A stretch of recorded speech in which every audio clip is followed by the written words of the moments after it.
بسم اللہ الرحمن الرحیم۔ ضروریات زندگی جیسے رہنے کا مکان، استعمال کے کپڑے، برتن، سواریاں، ان پر زکوٰۃ واجب نہیں۔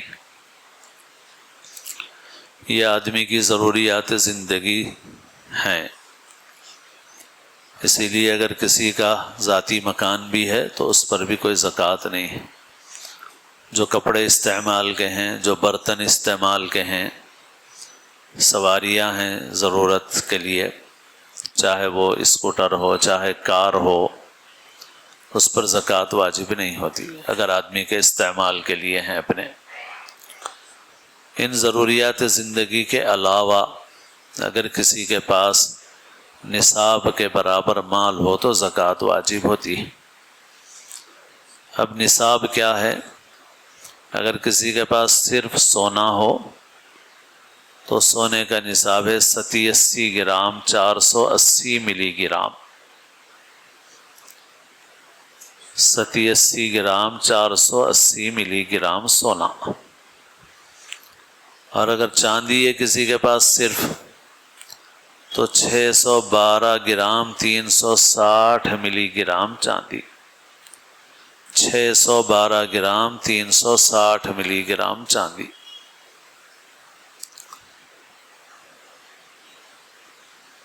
اگر کسی کے پاس کچھ سونا ہے کچھ چاندی ہے تو پھر دونوں کو ملا کر دیکھیں گے، اگر چاندی کی قیمت کے برابر وہ سونا ہو گیا، چاندی کے نصاب کی جو قیمت ہے اس کے برابر، تو اس پر بھی زکوٰۃ واجب ہو جائے گی۔ تو اس طرح بہت سے لوگوں پر 1-2 تولے سونے میں بھی زکوٰۃ واجب ہو جاتی ہے جب اس کے ساتھ کچھ چاندی ہو، کیونکہ دونوں کو ملائیں گے تو 612 گرام چاندی کے جتنے پیسے ہیں اتنے ہو جاتے ہیں، اور اس وقت اندازہ اس کا یہ ہے کہ 46,000 روپے کی قیمت جو ہے وہ 612 گرام چاندی کی ہے۔ تو مطلب 50,000 کے اندر 50,000 کے آس پاس بھی اگر کسی کے پاس سونا چاندی ملا کے اتنے کا ہو گیا تو وہ صاحب نصاب سمجھا جائے گا۔ اور اسی طرح کسی کے پاس چاندی کے نصاب کی قیمت کے برابر نقد پیسے ہوں، یعنی ضروریات زندگی کے علاوہ فرض کرو کسی کے پاس 46,000 47,000 روپے ہیں تو وہ صاحب نصاب بن گیا۔ یا اتنی ہی قیمت کا سامان تجارت ہو تو ان صورتوں میں اس پر زکوٰۃ واجب ہوگی۔ 7.5 تولے سونا 52 تولے چاندی عام طور پر ہمارے پاس مشہور ہے، اور وہ صحیح ہے اس وجہ سے کہ پہلے جو تولا ہوتا تھا وہ 12 گرام کا ہوتا تھا، تو 12 گرام کے حساب سے 7.5 تولے سونا ہوتا ہے، 52 تولے چاندی ہوتی۔ لیکن اب بازار میں جو تولا ہے وہ 10 گرام کا ہی ہے، تو 10 گرام کے تولے کے حساب سے دیکھا جائے تو اب یہ 8.5 تولے تقریباً سونا ہو گیا ہے، اور جو ہے چاندی جو ہے وہ 61 تولے سے کچھ زیادہ ہے۔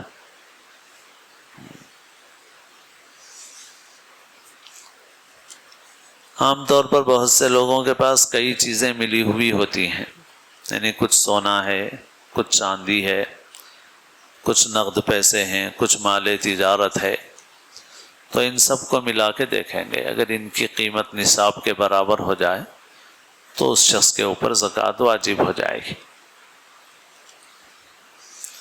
البتہ جب یہ حساب کریں گے، اور زکوٰۃ کا حساب بہت آسان ہے، جیسے جمعہ سے پہلے بھی بتایا کہ مثال کے طور پہ آج کی تاریخ کو کوئی آدمی صاحب نصاب بنا، 12 رمضان کو صاحب نصاب بنا، مالدار بنا، اگلے سال جب 12 رمضان آئے گی تو 12 رمضان کو اس کو صرف حساب کر لینا ہے کہ سونا کتنا ہے، چاندی کتنی ہے، نقد کتنے پیسے ہیں، مال تجارت کتنا ہے۔ مال تجارت میں وہ مال شمار ہوتا ہے جو بیچنے کے لیے ہوتا ہے، جیسے دکان میں اسٹاک ہے، باقی فرنیچر مال تجارت میں شمار نہیں ہوتا۔ تو جو اسٹاک ہے وہ اسٹاک کا حساب کر لے، اور اسٹاک کی جو قیمت لگے گی وہ ہول سیل کے حساب سے لگے گی، ریٹیل کے حساب سے نہیں لگے گی۔ سونا دیکھ لے، چاندی دیکھ لے، نقد پیسے کتنے ہیں دیکھ لے، اسٹاک جتنا ہے تجارت کا وہ دیکھ لے۔ اسٹاک میں خالی دکان میں رکھنے والی چیزیں نہیں آتی، اور بہت سی چیزیں آتی ہیں۔ جیسے کوئی آدمی گاڑیوں کا، کاروں کا کاروبار کرتا ہے، تو جو کاریں اس کے پاس رہیں گی بیچنے کے لیے وہ اسٹاک میں سمجھی جائیں گی۔ کوئی آدمی زمینوں کا کاروبار کرتا ہے، مکانوں کا کاروبار کرتا ہے، ریئل اسٹیٹ کا کام کرتا ہے، زمینیں مکان خریدتا ہے پھر ان کو بیچ دیتا ہے، تو وہ بھی جتنے زمین مکان اس نیت سے اس نے لیے ہیں کہ یہ بیچنا ہے، وہ بھی سب مال تجارت میں شمار ہوں گے۔ تو اب اگلے سال 12 رمضان آیا، 12 رمضان کو ساری چیزوں کا حساب کر لیا۔ کر لینے کے بعد اگر کچھ قرض ہے، قرضے کو مائنس کر دو بس۔ ایسا بھی ہوتا ہے نا کہ بھئی تجارت میں دینا بھی رہتا ہے، پارٹیوں کو پیسہ باقی ہے 5 لاکھ 10 لاکھ، تو وہ جتنا بھی قرضہ آپ دینا ہے آپ اس کو مائنس کر دو۔ تو مثال کے طور پہ یہ ساری چیزیں آپ کے پاس نکلی 20 لاکھ کی، اور قرضہ نکلا 10 لاکھ کا، تو 10 لاکھ مائنس کر دو، 10 لاکھ کی زکوٰۃ ادا کر دو۔ بہت آسان ہے۔ درمیان سال میں جو مال بڑھتا رہا اس پہ سال گزرا نہیں گزرا وہ دیکھنے کی ضرورت نہیں ہے۔ ایک دن پہلے مال آیا تو وہ بھی اس کے اندر شامل ہو جائے گا۔ بہت سے لوگوں کو غلط فہمی رہتی ہے تو پوچھتے رہتے ہیں، عورتیں بھی کہتی ہیں کہ یہ سونا 1 مہینہ پہلے ہی لیے، 1 دن پہلے بھی آپ کی ملکیت میں وہ چیز آئی، چاہے خرید کے آئی ہو، تحفے میں آئی ہو، کیسے بھی آئی ہو، آپ مالک ہیں اس کے۔ آج آپ کے زکوٰۃ دینے کا دن ہے، آج آپ کے پاس جتنا ہے پورے کے پورے کی آپ کو زکوٰۃ دینا ہے۔ البتہ قرضوں میں بعض بہت لمبی مدت کے قرضے ہوتے ہیں، جیسے ہوم لون ہوتا ہے، وہ لینا صحیح ہے نہیں ہے وہ ایک الگ مسئلہ ہے کہ کس کے لیے لینے کی اجازت ہے یا کس کے لیے نہیں ہے، کیونکہ وہ سودی معاملہ ہے، اس لیے عام طور پر اس کی اجازت نہیں ہے۔ لیکن اگر کوئی لیا ہوا ہے ہوم لون، تو ہوم لون 50 لاکھ کا لیا ہوا ہوگا، تو پورے 50 لاکھ اگر مائنس کریں گے تو کچھ بھی زکوٰۃ نہیں واجب ہوگی، تو پورے 50 مائنس نہیں کیے جاتے۔ لمبی مدت کے قرضوں میں اس سال ادا کرنے کے جو انسٹالمنٹس ہیں صرف وہی مائنس ہوتے ہیں۔ اس سال میں 5 لاکھ روپے ادا کرنا ہے تو 5 لاکھ روپے مائنس ہوں گے، باقی سونا چاندی نقد جتنے ہیں اس کو دیکھو، اس سال ادا کرنے کے انسٹالمنٹ مائنس کرو، ماں بقی پیسے کی زکوٰۃ ادا کرو۔ ایسے ہی تجارت کرنے والے، انڈسٹری چلانے والے بھی بہت لمبی مدت کے بڑے بڑے قرضے لیتے ہیں، تو ان کے قرضوں کا بھی یہی حکم ہے کہ اس سال جو ادا کرنا ہے وہ سال وہ مائنس کیے جائیں گے۔ باقی اس کی تفصیل جو ہے وہ کتابیں ہیں، مولانا تقی عثمانی صاحب کی کتاب بھی ہے صنعتی تجارتی قرضوں کے احکام، اس میں لکھے ہوئے ہیں، اس کو دیکھ سکتے ہیں۔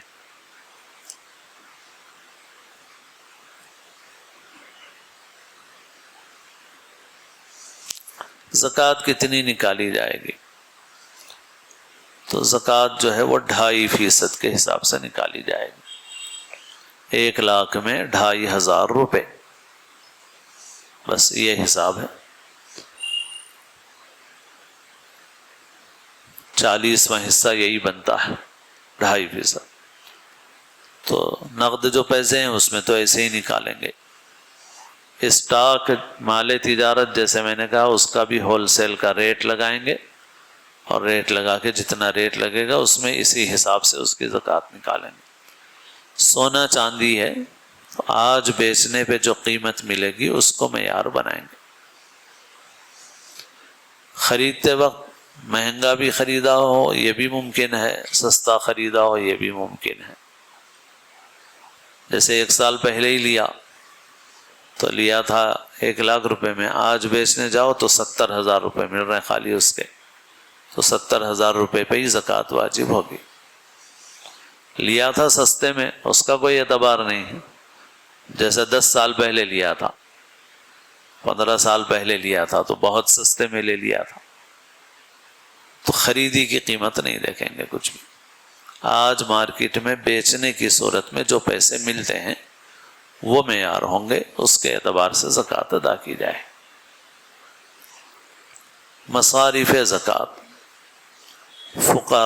فقراء کا مطلب جو صاحب نصاب نہ ہو۔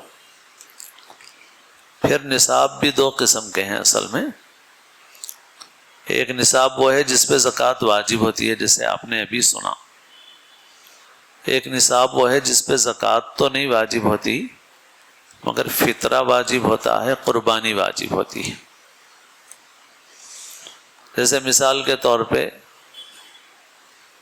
کسی شخص کے پاس رہنے کے مکان کے علاوہ ایک اور مکان ہے جو کرائے پہ دیا ہوا ہے، اس کا کرایہ آتا ہے۔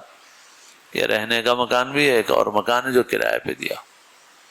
فرض کرو سونا چاندی نقد مال تجارت کچھ بھی نہیں ہے اس کے اوپر، زکوٰۃ واجب نہیں ہے اس پہ، مگر یہ جو ایک زائد مکان ہے، یہ زائد مکان نصاب کی قیمت کے برابر ہے،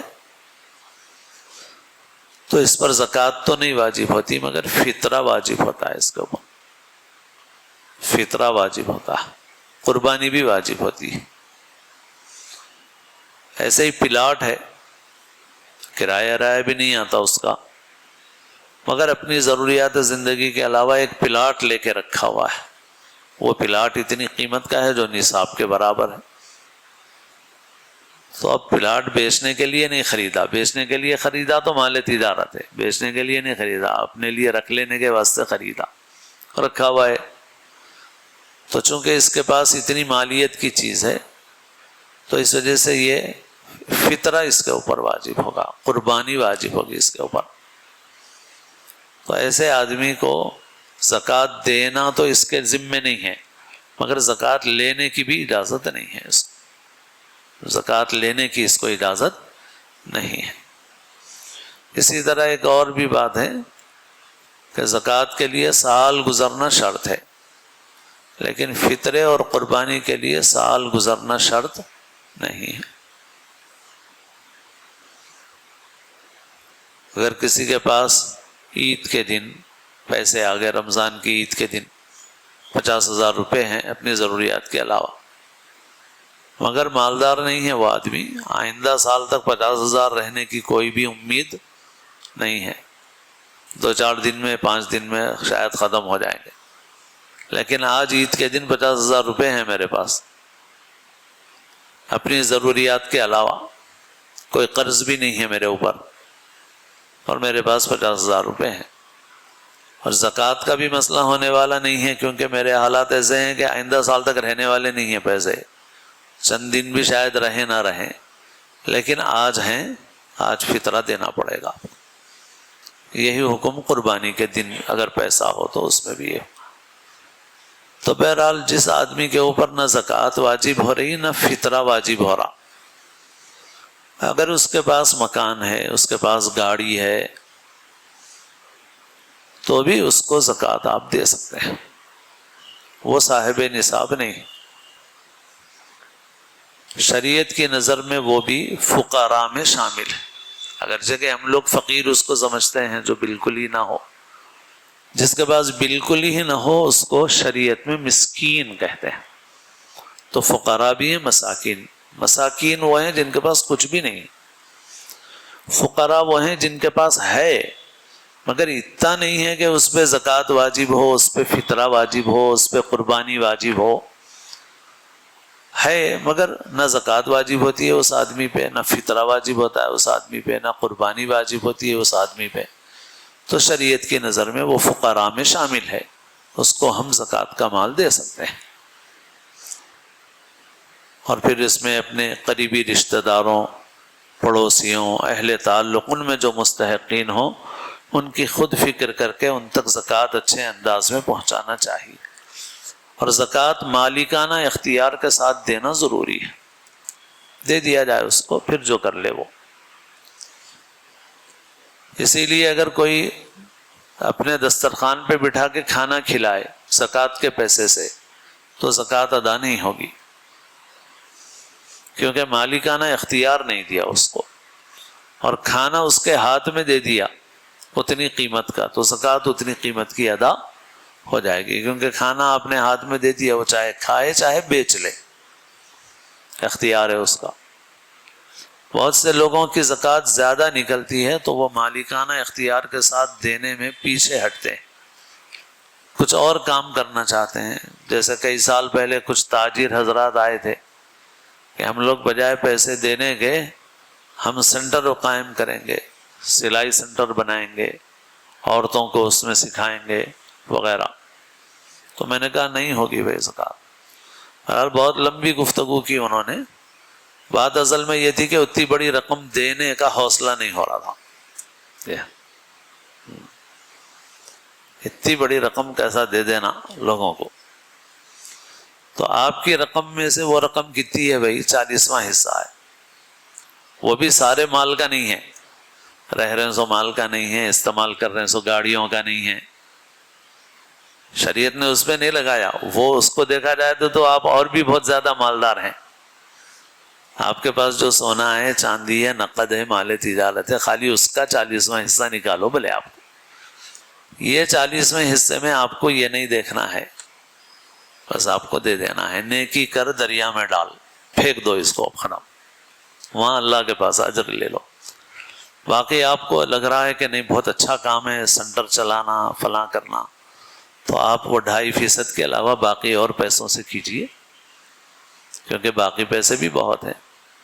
اس کے علاوہ میں سے بھی آپ 2% بھی نکال لیں گے، 1% بھی نکال لیں گے، تو بہت سارے کام کر سکتے ہیں آپ، بہت سارے کام آپ کر سکتے ہیں۔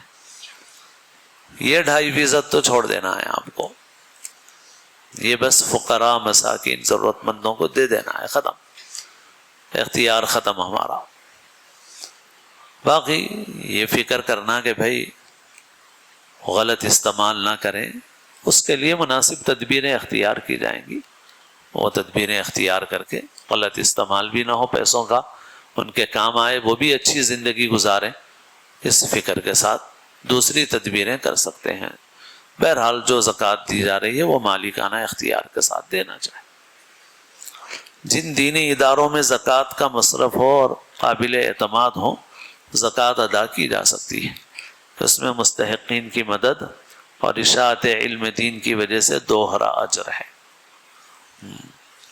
بہت سے لوگ مدرسوں کے متعلق منفی ذہنیت رکھ رہے ہیں، نیگیٹو سوچ ہے ان کی، مختلف وجوہات ہیں اس کی۔ ایک تو پوری دنیا میں بھی دشمنوں کی نظر میں جو سب سے بڑا کانٹا ہے وہ مدرسے ہیں، تو مختلف طریقوں سے پروپیگنڈا کیا جاتا ہے، اور اسی طرح مسلمانوں کے اندر کچھ نئے تعلیم یافتہ لوگ ایسے ہیں کہ جو مسلمانوں کی خیرخواہی کا جذبہ تو رکھتے ہیں، مگر ان کو علم و شعور حاصل نہیں ہے جو ہونا چاہیے۔ جیسے وہ لوگ یہ سمجھتے ہیں کہ یہ 2% بچے جو مدرسے میں ہیں یہ سب برباد کر دے رہے ہیں، ان لوگوں کو سمجھتے ہیں، ایسا نہیں ہے۔ جیسے آپ کی سوسائٹی اور سماج کو ڈاکٹروں کی ضرورت ہے، انجینئروں کی ضرورت ہے، وکیلوں کی ضرورت ہے، آرکیٹیکٹ کی ضرورت ہے، CA کی ضرورت ہے، ہر چھوٹا بڑا کام کرنے کے لیے آدمی کی ضرورت ہے، ڈرائیور چاہیے آپ کو، حجام چاہیے آپ کو، بڑھئی چاہیے آپ کو، چھوٹے سے کام سے لے کر کے بڑے سے بڑے کام تک ہر کام کے لیے افراد کی ضرورت ہے۔ تو کیا امت کے دینی میدان کے لیے 2% آدمیوں کی ضرورت نہیں ہے؟ امت کے دینی میدان کے لیے 2% آدمیوں کی ضرورت نہیں ہے؟ کہاں سے آئیں گے یہ؟ آسمان سے تو نہیں اتریں گے نا۔ سوال یہ ہے کہ یہ کہاں سے کمائیں گے؟ کہاں سے کمائیں گے؟ تو بھائی جو جج ہے وہ فیصلہ کر رہا ہے لوگوں کے درمیان، بہت نیکی کا کام ہے، بہت لا حسد فی اثنین حدیث میں ہے، قابل رشک آدمی ہے، اللہ نے اس کو حکمت دی، لوگوں کے درمیان فیصلے کر رہا ہے اللہ کے قانون کے مطابق، بہت نیک کام ہے۔ مگر آپ جج کو یہ نہیں بولتے کہ بھائی تم اپنا پیٹ پالنے کے لیے کوئی اور کام کرو. آپ 6 گھنٹے جج کے وصول ہوتے ہیں وہ کرتے ہیں تو اس کے 24 گھنٹے کی ضرورت پوری کرنے کا انتظام سماج کرتا ہے، اور یہ کوئی احسان نہیں کرتا اس کے اوپر سماج، کیونکہ سماج کی ضرورت ہے. ٹریفک پولیس والا پولیس کو ٹریفک کو کنٹرول کرتا ہے تو سماج کی خدمت کرتا ہے، تو سماج اپنے ٹیکس کے پیسے سے اس کی 24 گھنٹے کی ضرورت پوری کرتا ہے سماج. تو اسی طرح جو 2% طبقہ خالص دینی خدمت میں لگا ہوا ہے، اس کی معاشی ضرورتوں کو پورا کرنا سماج کی ذمہ داری ہے. نہ یہ سماج کا احسان ہے، نہ ان کے لیے ذلت ہے. یہ سوچ بالکل غلط ہے، ناسمجھی کی بات ہے. تو بہرحال کچھ ایسے لوگ ہیں. پھر کچھ مدرسوں کے اندر بھی بہت سے ایسے لوگ ہیں جنہوں نے کرپشن کیا، بدعنوانی کی، مختلف طریقوں سے لوگوں سے چندہ کر کے بھی کیا. یہ جو حکومتیں بھی بورڈ بناتی ہیں نا، مدرسہ بورڈ، تو اس میں بھی لوگ بہت گھپلے کرتے ہیں. دیندار لوگ بھی کیے. ایسے ہمارے حیدرآباد میں، تلنگانہ میں بھی مدرسہ بورڈ کے نام پہ ایک مدرسہ والا پیسہ کھایا بہت. وہ مدرسے کا نام رحمانیہ بلکہ تھا، یاقوت پورے کے علاقے میں تھا. کروڑ روپے کھا گیا. مگر وہاں ایک بہت مشہور ادارہ ہے دارالعلوم رحمانیہ، لوگ سمجھے وہ مدرسہ ہے. وہ مدرسہ نہیں تھا، وہ اچھا مدرسہ ہے ماشاءاللہ. یہ ایک ڈمی قسم کا ایک جھوٹا فراڈی تھا، ایک فیک تھا بالکل. اور اس نے حکومت کو جو ہے وہ دھوکے دے کر کے کروڑوں روپے کمائے. تو کچھ ایسے لوگ ہیں.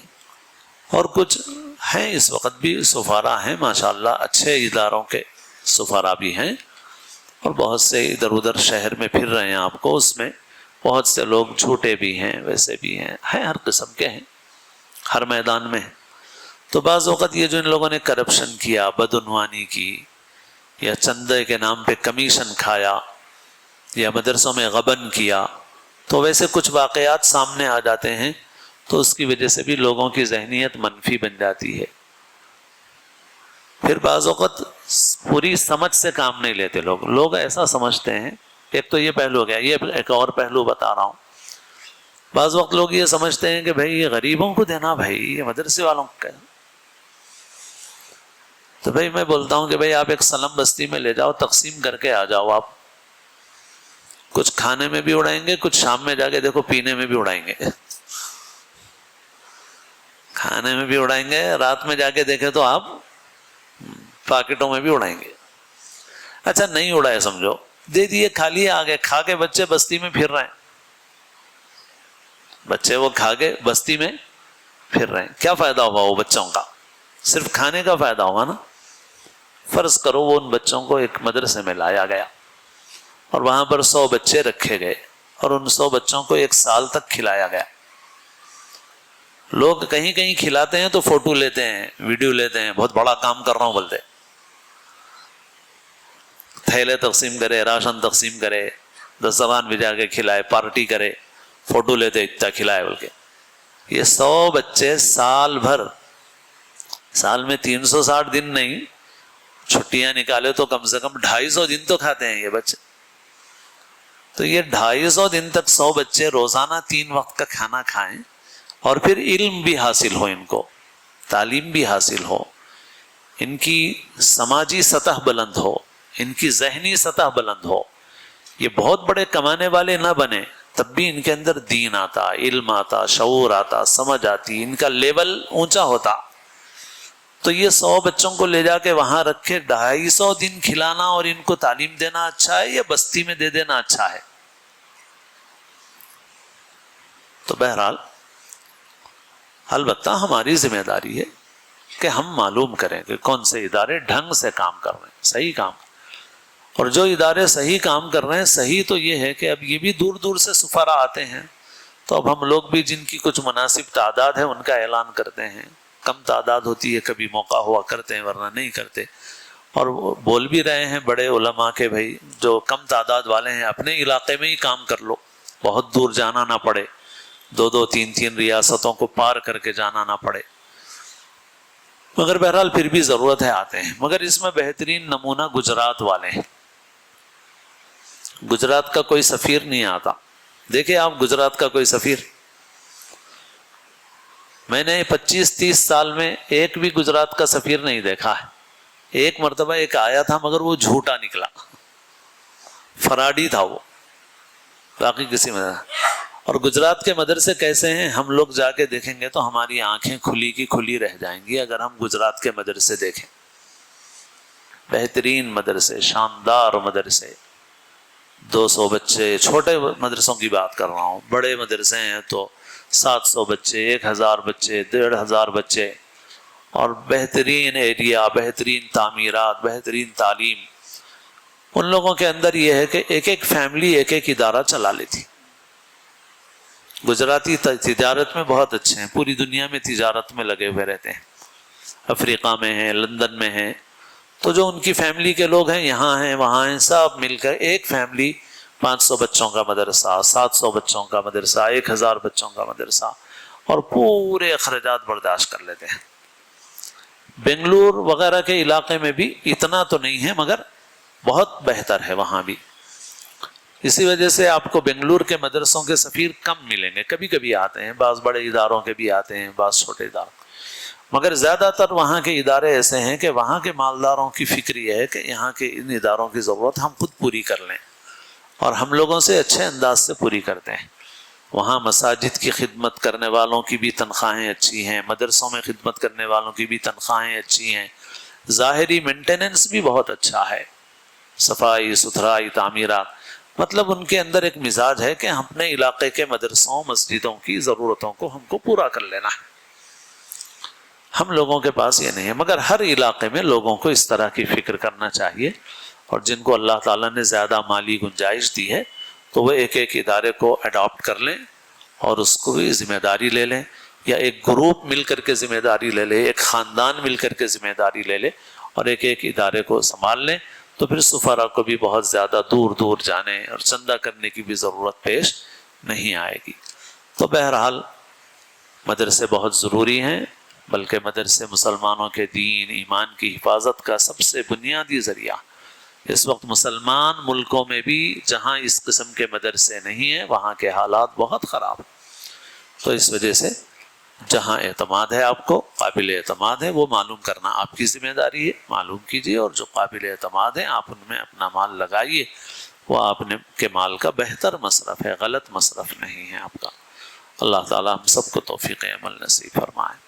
الحمدللہ رب العالمین، والصلاة والسلام علی سید الانبیاء والمرسلین، یا رب لک الحمد کما ينبغی لجلال وجهک وعظیم سلطانک، مولاي صل وسلم دائما ابدا على حبيبك خير الخلق كلهم، يا حي يا قيوم برحمتك نستغيث، اصلح لنا شأننا كله ولا تكلنا إلى أنفسنا طرفة عين، لا إله إلا الله، نستغفر الله، اللهم إنا نسألك رضاك والجنة ونعوذ بك من سخطك والنار، اللهم إنك عفو تحب العفو فاعف عنا، رب اغفر وارحم وأنت خير الراحمين، وصلى الله وسلم على خير خلقه محمد وآله وصحبه أجمعين برحمتك يا أرحم الراحمين، والحمد لله۔